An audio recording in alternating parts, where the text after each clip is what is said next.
Mwiriwe neza mwese.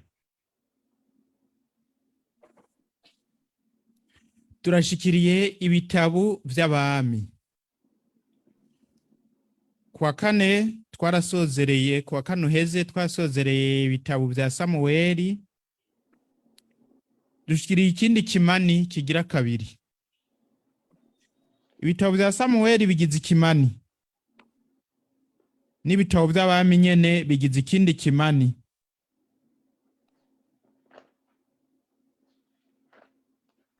Tubanze turabe izina n'akaranga k'ibi bitabo.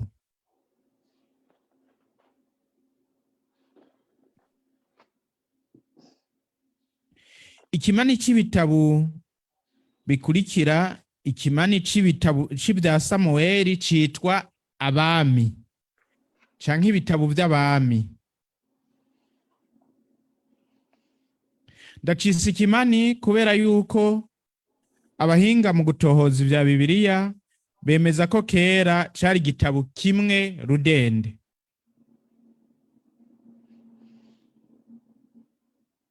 Caciwemwo kabiri n'abahinduye ururimi vyanditsemwo babikura mu Gihebreyi babishira mu rurimi rw'Ikigereki.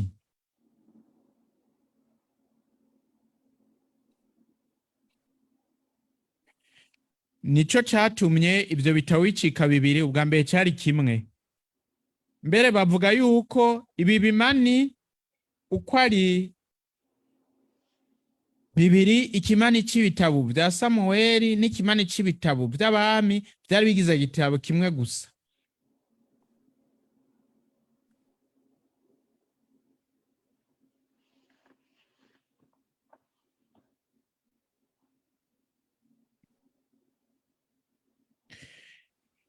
Usomye rero ivyo bitabo womengo bavuga ivyabaye mu gihugu Imana yitoreye. Ariko mu vy'ukuri ivyo bitabo ntibishaka kuvuga ivyabaye, biserura ivy'abayobokamana canke abantu bayobokera Imana muri Israeli bazirikanye vyashikiye igihugu cabo mu gihe batwagwa n'abami.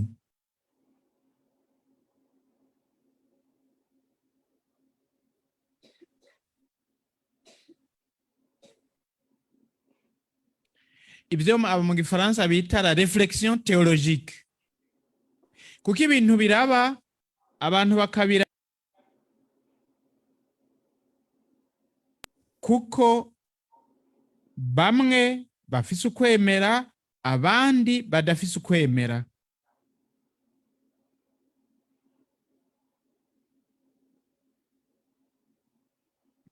Kubera ko rero abene Israeli ibintu byose babiraba bakoresheje amaso y'abemera, barafise rero ingene baca babona n'ingene bategera n'ingene bazirikana ivyabaye mu gihe igihugu cabo catwagwa n'abami. Nivyo rero dusanga muri ivyo bitabo bita ivy'abami.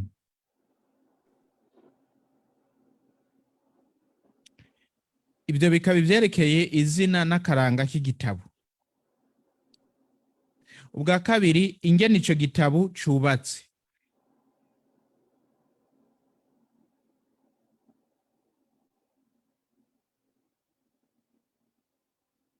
Hanyuma tusha turaba intumbero yacu.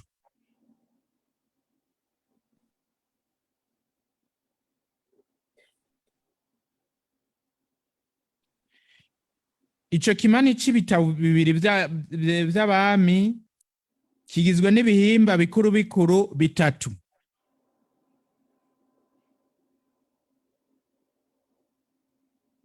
Igihimba ca mbere kirimwo umusozo w'ubwami bwa Dawudi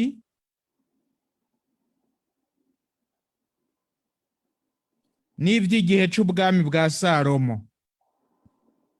Umusozo w'ubwami bwa Dawudi n'ivy'igihe c'ubwami bwa Salomo.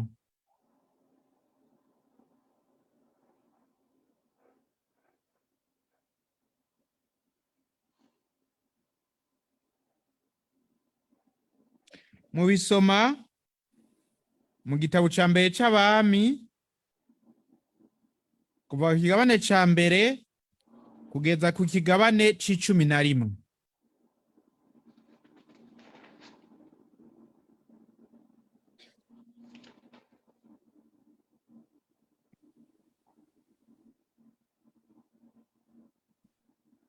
Igitabo ca mbere c'abami kuva ku kigabane ca mbere kugeza ku kigabane c'11.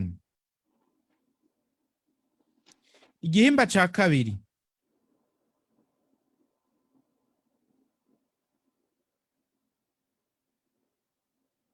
Ni guhera ku gucikamwo kubiri k'ubwami, guhera ku gucikamwo kubiri k'ubwami kugeza ubwami bw'Isirayeli buhere. Mvuze Isirayeli muribuka yuko ntavuga igihugu cose, mvuga ubwami bwa hehe? Bwa hehe?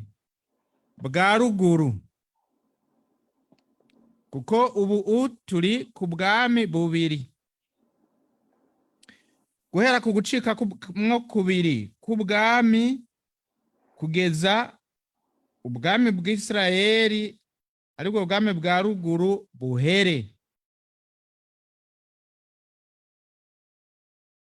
Ivyo mubisoma guhera ku gitabo ca mbere c'abami ikigabane c'12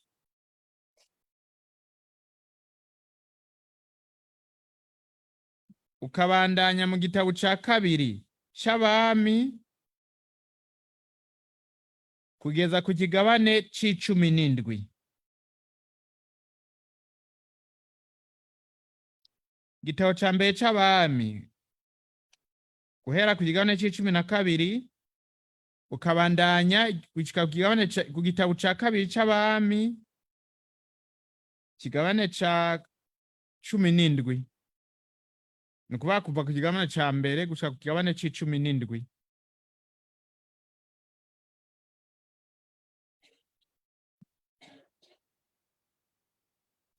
Igihimba ca gatatu.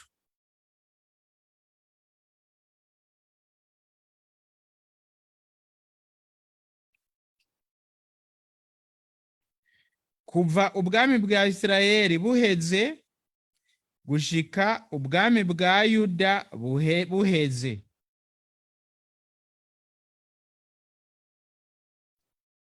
Kuva ubwami bwa Isirayeli ni ukuvuga ubwami bwa ruguru buheze gushika ubwami bwa Yuda buheze.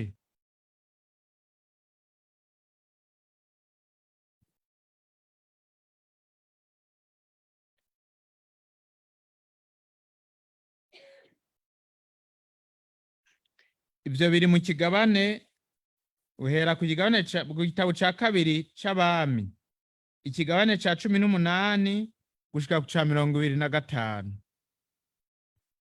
Igitabo ca kabiri c'abami kuva ku kigabane ca 18 gushika ku ca 25.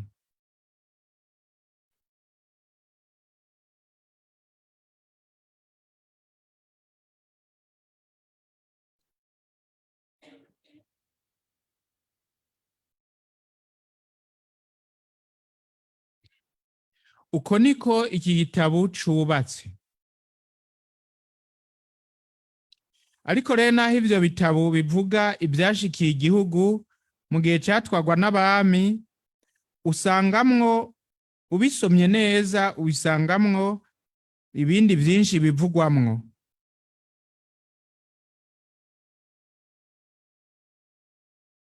Vyabaye muri ico gihe.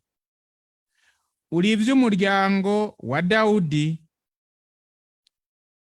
uri ivy'abahanuzi bahanura abami n'igihugu kugumya inzira y'Imana, ariyo nzira y'isezerano, cane cane abahanuzi Eliya na Elize niho bafise igice kininiya cane muri ivyo bitabo, naho havugwamo n'abandi ba Natani, ba Ahiya, ba Gadi n'abandi.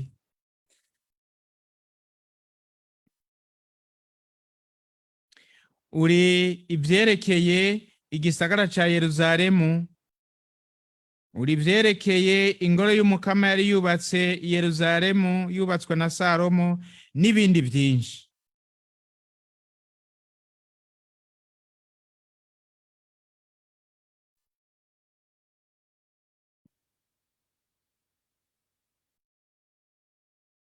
None ivyo vyose bavyandika bashaka gushika kuki? Bari bafise intumbero iyihe? Dushikiriye rero ingingo ya gatatu, intumbero y'ivyo bitabo. Intumbero y'ivyo bitabo.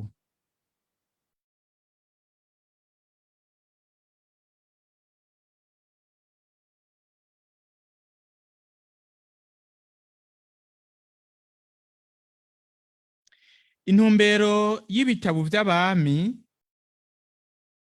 ni ya yindi nyene y'ibitabo vya Samuweli.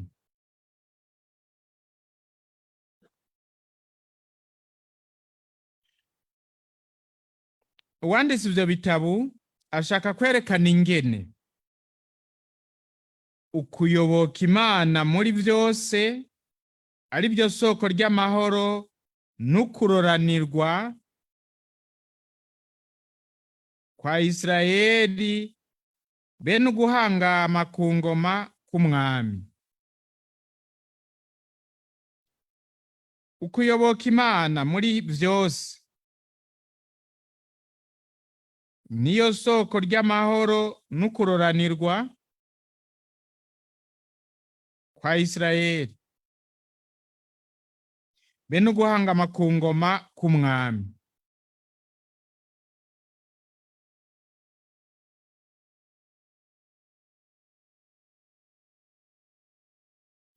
Ugucumura no guhemuka kw'isezerano ry'Imana vyugurura amarembo amagorwa mu gihugu n'ugutembagazwa kw'ingoma y'umwami.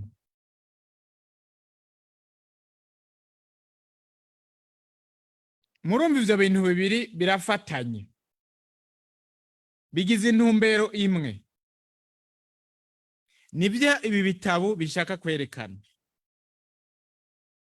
Ukuyoboka Imana muri vyose nivyo soko ry'amahoro n'ukuroranirwa kwa Isirayeli bene uguhangama ku ngoma k'umwami.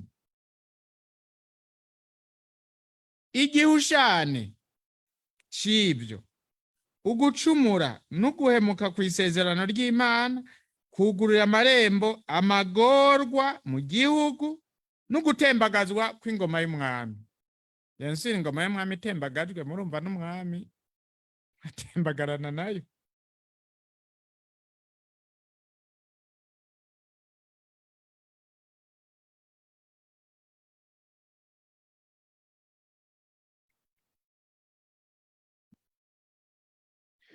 Muri iki gitabo mwumvise ibyo babasomeye. Igihe c'ugupfa kwa Dawudi cegereje, ategeka umuhungu wiwe Salomo avuga ati, jewe ndi hafi y'ukuja iyo abandi bose baja. Iri jambo mwe twese riraturaba, mugabo bose ntibari hafi y'ukugenda. Hariho abazomara igihe kirekire gose n'abandi mbona bari hafi gose.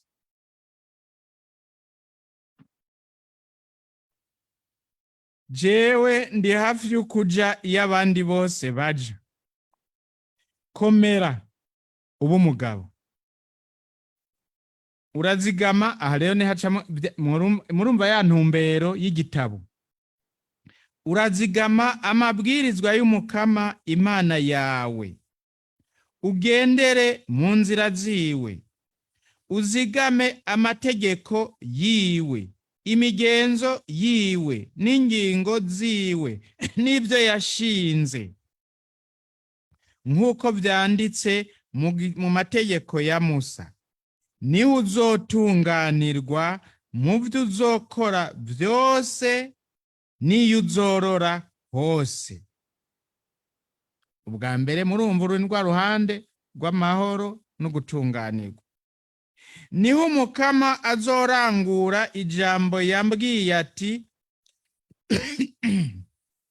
abana bawe nibagumya inzira yabo mu kugendera imbere yanje mu kuri n'umutima wabo wose n'amagara yabo yose, ndakubwiye ko atanumwe mu bawe azokurwa ku ntebe y'ubwami y'Isirayeli. Iyi ni guhangama ku ngoma. Iyi niyo ntumbero y'ibi bitabo. Ibyo bandika byose, ibivugwamwo byose, intumbero bishaka kudushikanako niyo.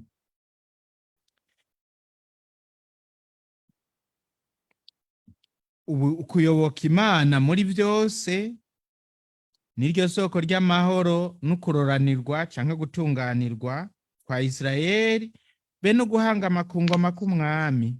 Musomye igitabo ca kabiri c'abami, usimbire ku ca kabiri kugira muce mwumva ingene uguhemukanako. Igitabo ca kabiri c'abami ikigabane c'18 kuva akarongo k'9 dusoma ngo mu mwaka ugira 4 umwami Ezekiyasi ari ku ngoma, ukaba wari umwaka ugira 7 Ozeya mwene Ela umwami w'Isirayeli ari ku ngoma, Sarumanasari umwami wa Ashuri aduga kurwanya Samariya arayugariza, bayigarurira haheze imyaka 3. Mu mwaka ugira 6 Ezekiyasi ari ku ngoma, ukaba wari umwaka ugira 9 Ozeya ari umwami w'Isirayeli. Aha rero murabona uyu mwanditsi azarerekana abami babiri. Ezekiyasi ni umwami wo mu ntara y'Ubuyuda. Uyu Ozeya nawe bavuga ni uwo mu ntara ya Isirayeli. Isirayeli ntara ya ruguru. Ashaka kuzarerekana Ezekiyasi ni umwami ayoboka Imana, Ozeya ni umwami ahemukira Imana. Mu mwaka ugira 4 umwami Ezekiyasi ari ku ngoma, aho ni mu Buyuda, ukaba wari umwaka ugira 7 Ozeya mwene Ela umwami w'Isirayeli ari ku ngoma, aho murumvise umwami w'Isirayeli. Sarumanazari umwami wa Ashuri aduga kurwanya Samariya arayugariza, bayigarurira haheze imyaka 3.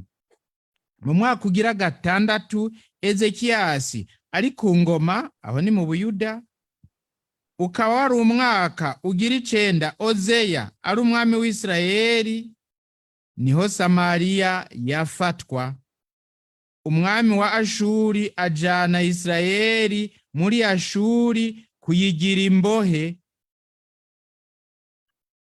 ayigerera Ihelahi n'Ihebori ku ruzi Gozani no mu bisagara by'Ubumedi, kuko umviriza igituma, kuko batumvirije ijwi ry'umukama Imana yabo bakarenga isezerano ryiwe. Ibyo Musa umusabyi w'umukama yari yategetse byose ntibabyumvirije kandi ntibabikoze.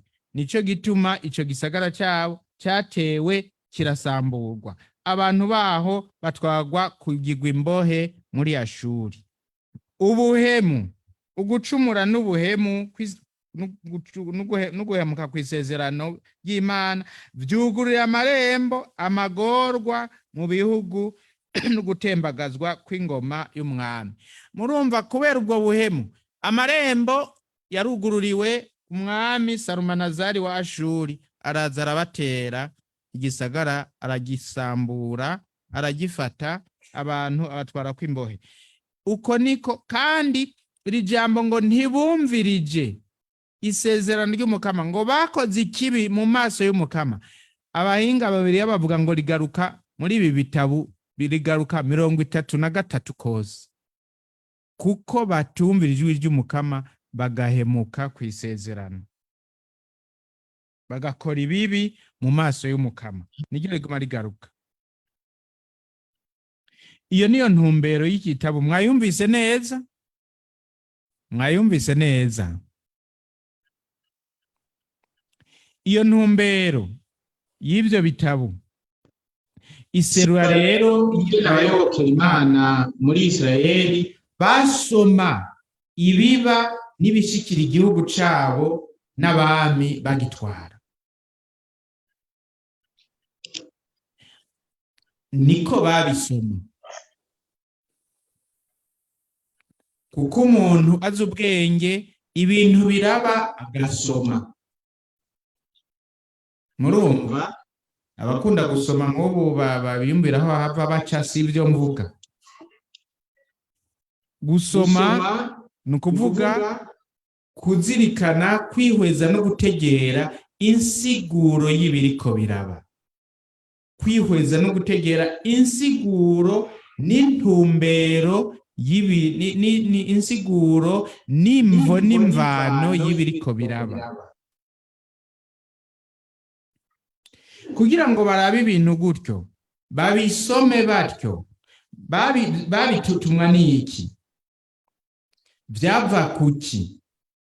Kuko hariho abantu baca biyumvira ngo abantu benshi baravuga ngo iri spiritualize. Hariho akajambo bita ngo spiritualize, ni ukuvuga afata ibintu umuntu yategeza gufata nk'umuhakanyi, umuntu yategeza gufata nk'ibintu gusa bisanzwe byizana, akabisoma abishizemo ukwemera. Mu bisanzwe umuntu afise ukwemera, ibintu byose biraba n'amaso y'ukwemera. Muti kuki? Reka ndabasigurire, muca mutegera igituma umuntu azi gusomesha amaso y'ukwemera ari wabona neza ibi. Mubanza kumenya igituma aba bantu banditse igitabo babibona gutyo. Byava kuki? Babitumwa nuko bemera ijambo Umukama yari yabaraganiye kuva igihe abakura mu Misiri. Igihe Imana yabakura mu Misiri yarabaraganiye ijambo. Kubera ko bemera iryo jambo Imana yabaraganiye, rero ivyaba byose babisoma bafatiye kuki Imana yaturaganiye. Bavuga ati Imana yako yaturaganiye ibi, bikaba bitagenze uko, nuko hariho ikintu yadutegetse tutakoze. Imana yako yatwemereye ibi tukaba tutabironse, nuko hariho ico yadutegetse tutakoze. Imana yaraganye kwizotugirira gutya, ikaba itariko irabigira, kandi ari Imana idahemuka, nuko twebwe twahemutse twataye inzira yayo. Ibyo yabaraganiye nabyo yabemereye ngibi. Reka ndabibasomere mwumvirize. Nibyo bafatira ko igihe cyose, bigatuma basoma ibiba n'ibishika gutyo. Ehe, biri mu gitabo cy'Ihunguka ikigabane cya 23 kuva ku 20. Exode 23 à partir du verset 20. Ihunguka ikigabane cya 23 kuva ku 20 gushika ku 27. Umviriza. Ehe, murashobora kubandanya n'ibikurikira mugajengeza aho gusa. Ehe, jewe ngiye kurungika umumarayika imbere yawe kugira ngo akuzigame mu nzira, kandi agushikane mu kibanza nateguye. Uritonda imbere yiwe, wumviriza ijwi ryiwe, ntuzumugararize, ahandi ho ntiyokurekurira ubugome bwanyu, kuko izina ryanje riri muri we. Ariko niwe umviriza rero iby'Imana yaraganye, iby'Imana yabaraganye bafatira ko kugira ngo basome gutyo ibyabo.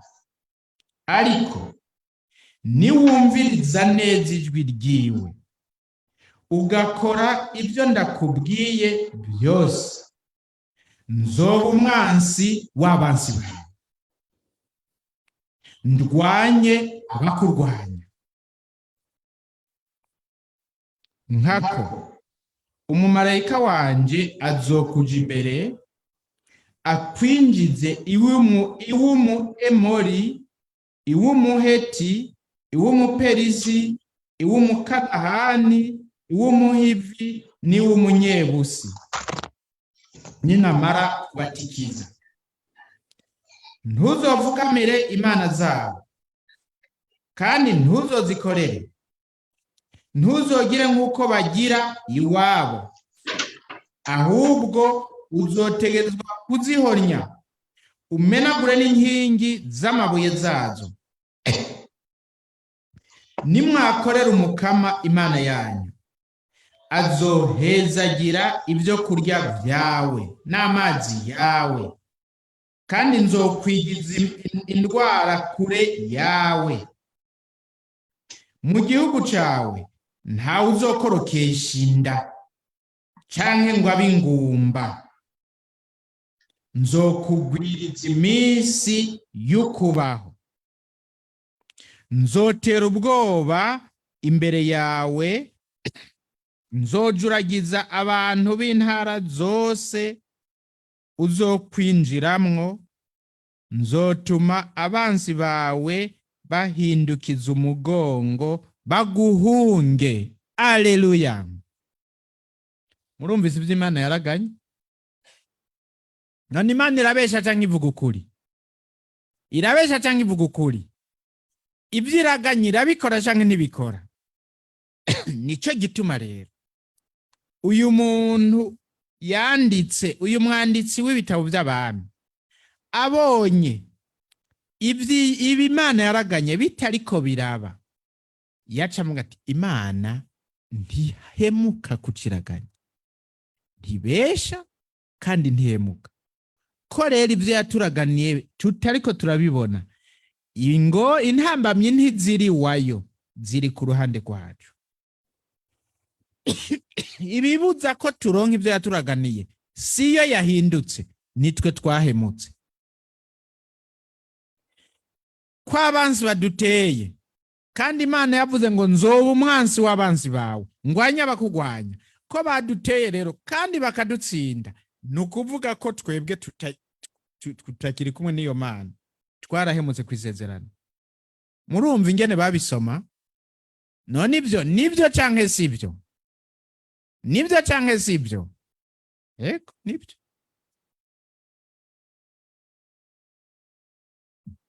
Iyo ntumbero rero y'ibitabo natwe yotwigisha gusoma ibiba n'ibishika mu buzima bwacu no mu gihugu cacu. Vyotwigisha gusoma ibiba n'ibishika mu buzima bwacu no mu gihugu cacu, natwe bitwigishe gusoma.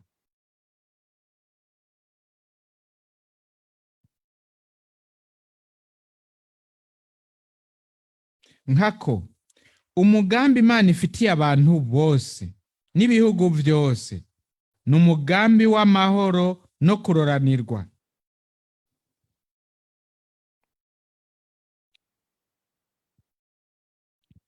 Amagorwa n'amahano bizanwa n'ibicumuro n'ubuhemu.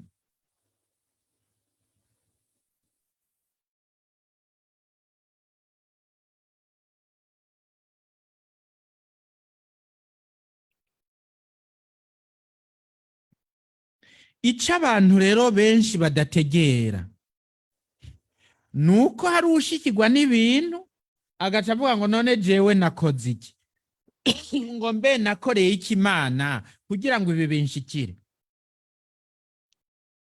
Wewe ukiraba wenyene ukibagira yuko Imana yatugize umuryango ku buryo uwundi ashobora gucumura, umwokero w'igicumuro ciwe jewe ukanshikira. Muravyumva? Uwundi aracumura, umwokero w'igicumuro ciwe ukanshikira. Uwundi arakora iciza, umwaka ko iciza ko zukanshikira. Abantu rero barakunda gushimagizwa, gushima ingene iyo undi akoze iciza bibashikira. Mugabe yakoze ikibi bashikiriye ntibabitegere. Ho bajaga ngo mbega Imana nayiririye iki? Imana nayikoreye iki? Ndabaha uturorero. Nk'ubu iyo hari umurundi yagiye mu ihiganwa mpuzamakungu hanyuma akaba uwa mbere, canke umugwi ukina umupira ngaha w'abarundi ugiye gukina dufate mu Misiri, bagatsinda Misiri, nta nduru murumva aha mu gisagara, nta nduru murumva. Abafise ububare ntimurabona ingene abantu bazinwa, kandi muri bajya banywa hariho utarabona n'umukinyi n'umwe muri bajya abantu, hariho utazi n'umwe. Mugabo bavuga ngo turatsinze, suko bavuga ngo turatsinze. Uwo rero ntazi n'ingene baduza ukuguru bakubita umupira, ntabageragera n'umukinyi. Mugabo turatsinze, suko ibyo barabyumva. None ni kuki iyo hagize umurundi akora ikibi utiyumviraho ko ico kibi kizogushikira? Kutiyumvira ko kizogushikira ni kuko utavyumvira. Je nk'ubu narabonye mu myaka y'ubusaserdoti, je naho umusaserdoti 93 hariho amagorwa menshi nabonye kubera ko hariho umuntu yafashe ingingo yo kwica Ndadaye. Je Ndadaye ntitwari bwahure na rimwe, sinari bwanamwegere, sinzi niwabo sinigeze njayo, kandi n'uwamwishe ntawenzi. Mugabe ibyo yakoze byaranshikiriye. Weho ntibyagushikiriye? Canke wari umaze kuvuka ntibyagushikiriye? None iyo atabigira ayo wabonye wari kuyabona?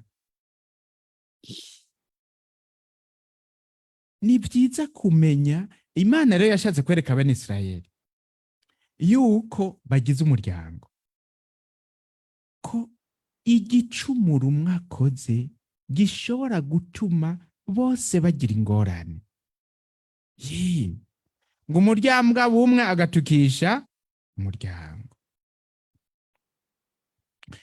Twebwe tugenda mu bihugu bya Buraya, urashika ahantu umurundi yakoze, umurundi yigenjeje neza, ugasanga aho ngo umurundi tego ngo mwebwe abarundi ni sawa, ngo shika ushitse aho umurundi yakoze ikibi naho ngo umurundi tego ngweko agaca yigira. Abarundi bagiye muri Suwede mu 2005 na 2006 barigenjeje neza ku buryo jewe nagiye mu 2008 bambwira yuko ubu umurundi wese muri Suwede baca bamuha impapuro bidatevye. Ariko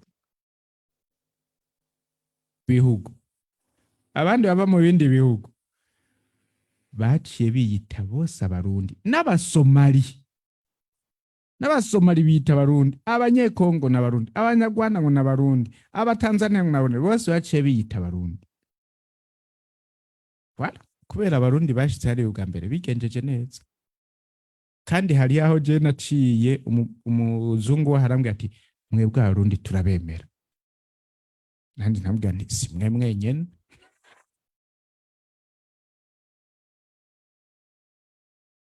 Ndamaze kumva n'abandi batwemera. Voilà. Uku kuntu aba banyisraeli basoma vyava kuko bemera Imana. Imana yaraturaganiye ikintu. Ivyo yaturaganiye rero ko tutareko turabironka nuko twacumuye. Bo ntibavuga ngo hari twaracumuye. Nukuvuga hariho umwe muri bene wacu yacumuye. Kandi ko uwo muri yacumuye twaracumuye. Duteza gusaba ikigongwe. Nico yitwa muri Israeli bari barashinze umunsi bita Yom Kippur, umunsi umuntu wese aba mu gihugu aza agasaba ikigongwe imbere y'umukama kubera ibicumuro byose byakozwe. Bose bakaja imbere y'umukama bakemera ati twaracumuye, twaraguhemukiye, twaraterenze ku isezerano, tuje kugusaba ikigongwe. Bose ata n'umwe avuyemwo, guhera ku mwami cyangwa umusaserdoti mukuru gushika no kuri nyarucari. Mbere ico gihe ukaba umunsi wo kwisonzesha kuri bose kugira ngo bishure ibyo bicumuro bakoze. Mu Burundi uwo munsi urahari? Urahari? Ntawe uhari? Donc ibicumuro nta bihari? Nukuvuga ora hariho abantu ngaho i Burundi bavuga ngo ntibashobora no kwirega, ngo jewe nirega. Ngo Yesu nshobora kwirega, cyane cyane nirega ku muntu nkanje. Abantu rero bene abo nibo shetani ikunda cyane, kuko umuntu atigera asaba ikigongwe, icyo shetani mukundira ikimubwira iti we ndakwemera umeze nka jewe, kuko nanjye sinigera nsaba ikigongwe. Shetani yazirana no gusaba ikigongwe. We rero kudasaba ikigongwe, ndakwemera tumeze kumwe. Ku mugambi w'Imana rero ifitiye abantu ari umugambi w'amahoro n'ukubaha ukuroranirwa no gutunganirwa, amagorwa n'amahano dutegezwa gutegera imisi yose ko bizanwa n'ibicumuro n'ubuhemu, byaba ibyo twebwe nyene dukoze canke ibikozwe na bene wacu.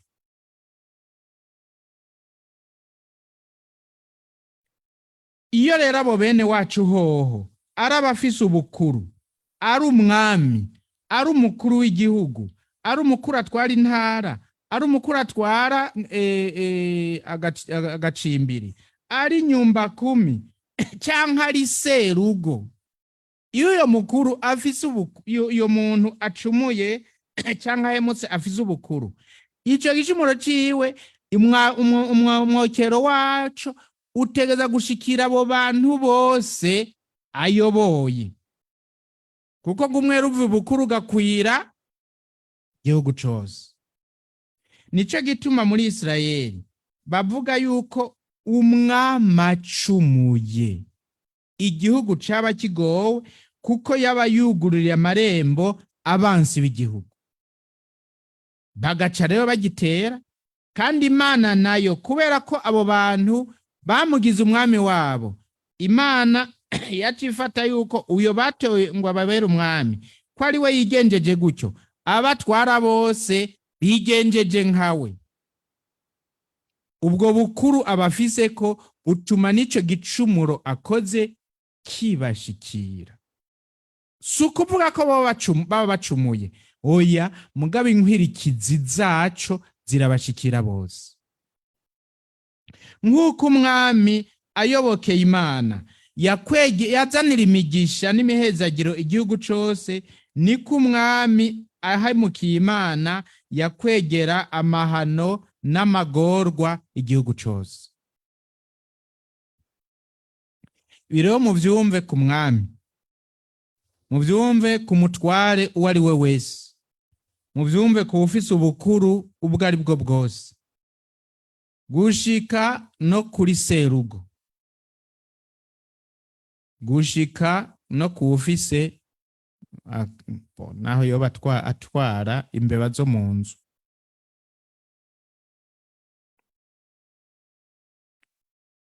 Ubudahemuka nabwo bw'umwami bwerekanwa n'ibintu bibiri. Ubudahemuka bw'umwami bwerekanwa n'ibintu bibiri muri Isirayeli. Icya mbere ni ukugendera amabwirizwa yose y'umukama. Ariyo mwumvise uyu Dawudi abwira umuhungu wiwe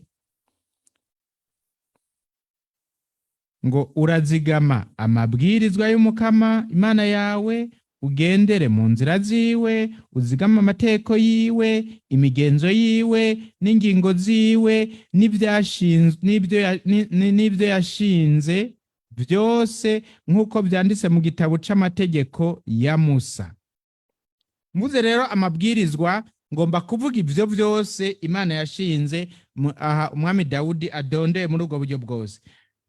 Ubudahemuka bw'umwami bwerekanwa ubwa mbere no kugendera amabwirizwa yose y'umukama. Bukerekanwa kandi no gukurikiza ingingo n'ubutungane mu mibano n'imigenderanire y'abantu. Gukurikiza ingingo n'ubutungane mu mibano n'imigenderanire y'abantu. Le droit et la justice.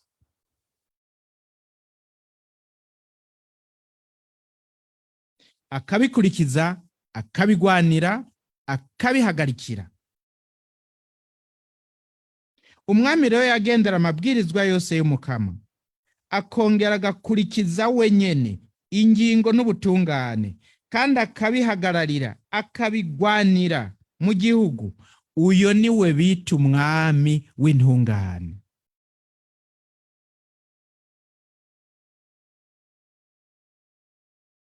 Umuhemu nawe kwari ukurenga kuri ivyo bibiri mwumvise.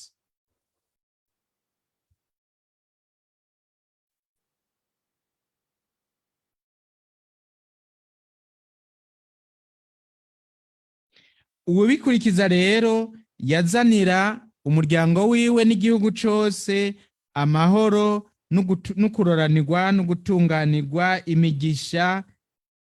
Uwubirengako nawe agakwegera umuryango we n'igihugu cose amahano n'amagorwa, mbere n'abansi bagaca baza bakagitera. Ibi none mubiravye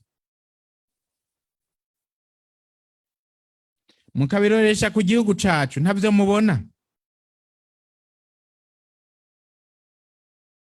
Amahano iki gihugu cacu cabayemwo ntivyoba vyavuye ku kurenga amabwirizwa y'Imana? Ntivyoba vyatumwe no kudakurikiza ingingo n'ubutungane? Mwe murinumiye, jewe mvuze egome. Egome. Abatwaye iki gihugu bararenze amabwirizwa y'Imana. Guhera ku bami baza barasesa amaraso, batuma igihugu cacu kiba igihugu c'amaraso. Muri iki gihugu umwami yimitswe hapfa umuntu, bakamujana bakamuboha hariya mu ihwaniro ry'inzuzi ya Mucece na Nyavyamo, bakamuboha bakamuryamika muri ayo mazi, inka z'umwami zikaza zikamuhonyangirayo. Umunsi w'umuganuro, umwami umunsi utangura umwaka, umwami mu kuvyuka yazana icumu akarishinga mu muntu baryamitse iruhande yiwe. Abo bantu bagira gutyo bari abantu bita abahirwa, umuryango w'abahirwa, ko ngo batora muri bo kuko bari abantu beza cane. Abatapfuye rero baciye bahunga iki gihugu. Nico gituma ubona mu Burundi nta bantu beza cane bahari, bose n'ababayabaye gusa.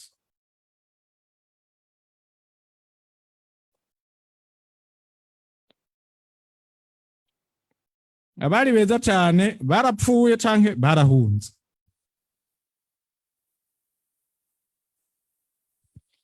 Abatwaye iki gihugu rero barahemutse, baramenje. Ababakurikiye ntibigeze bafata ingingo y'ugusaba ikigongwe Imana kuri ubwo buhemu, ahubwo nabo barahemutse, baramenje. Ntibakurikiza amabwirizwa y'umukama, ntibakurikiza ingingo n'ubutungane.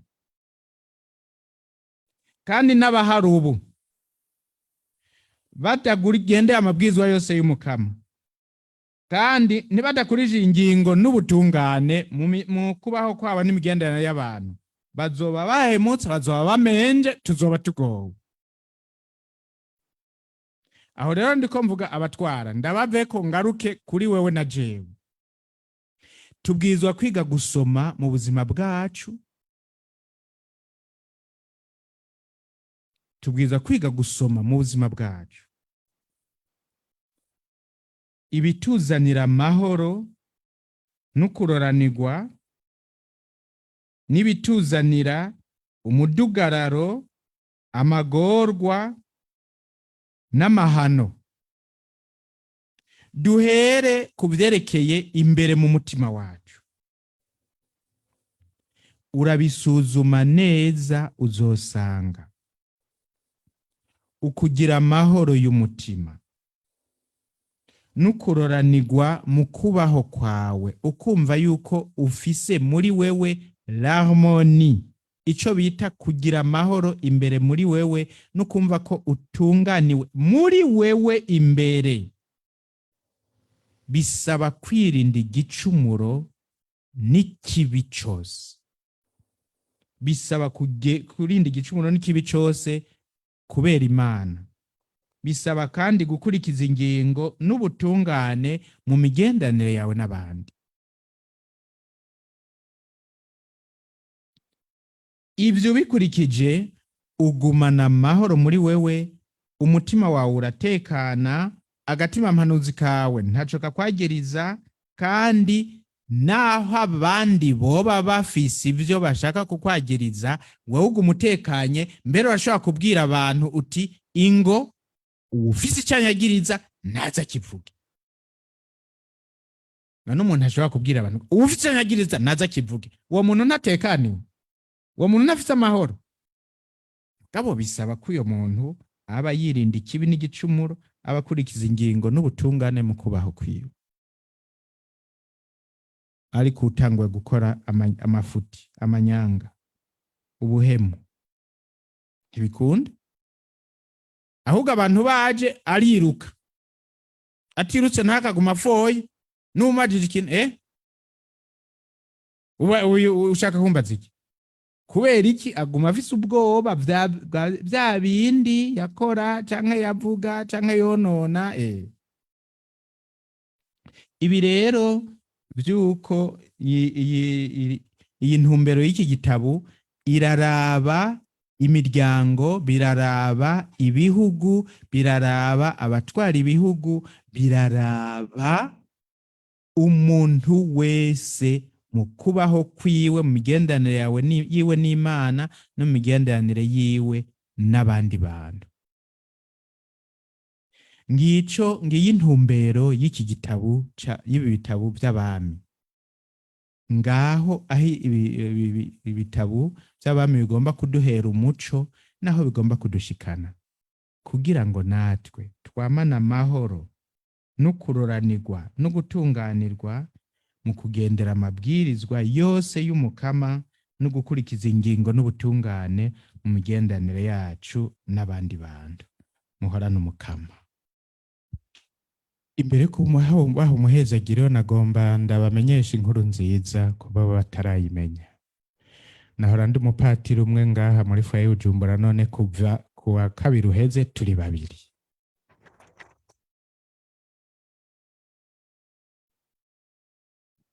Uwa kabiri yitwa Patiri wa Kana Jean Bosco. Yaramaze imyaka 2 hafi 3 mu gihugu cy'Ubufaransa gukarisha ubwenge. None rero haviriye kubukarisha, bashimye ko aza kubufashisha mu rwanya Bujumbura, naho abanyengozi bari bamukeneye. Ndamusabye aze hano abaramutse. Karibu Pati.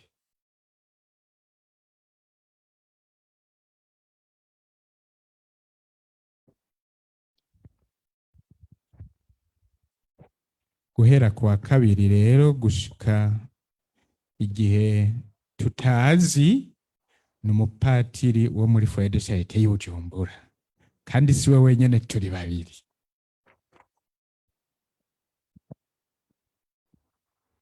Tugire Kristo. Nta majambo menshi mvuga, kuko abenshi twari tumaze guhurira muri foyer y'Ingozi, abandi nabo twarahuriye muri ino foyer ngaha.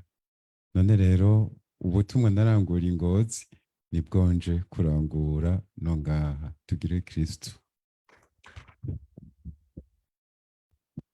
Murazi ko hari Patiri Viateur yahora ngaha, bamurungitse mu butumwa muri mu bw'ingo n'imiryango. Ubu rero kubera ko atahora, ntimugire ngo tubaye batatu, Patiri Viateur baramutwaye. Mugabo murabona ko Mukama yadushumbushije kandi vyiza by'abantu. Tuzobabwira igihe Patiri wa Kana azotangura kwakira abantu, kuko muri iyi minsi azoca aja kwipfungisha abafoye bazogira indagano hano. Hariho abafoye 5, Thierry uyu mubona ari mu buhinga bw'ivyuma, n'uwitwa Alice, n'uwitwa Marie Claudine, n'uwitwa Ines, n'uwitwa Violette, bazogira indagano itariki 2 z'ukwezi kw'icumi. Mwese turabatumiye, mwese turabatumiye kandi turanabaterereje. Yego muraduterera, kandi ivyo birumvikana. Mu Kirundi umutumire aza yikoreye n'inkoko.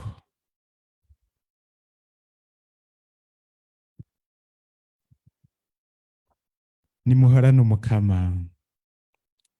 Imana mushobora vyose, Data na Mwana na Mutima Mweranda nibahezagire. Horana amahoro y'Umukama. Muramukanye amahoro ya Kristu, muyashire n'abimuhira.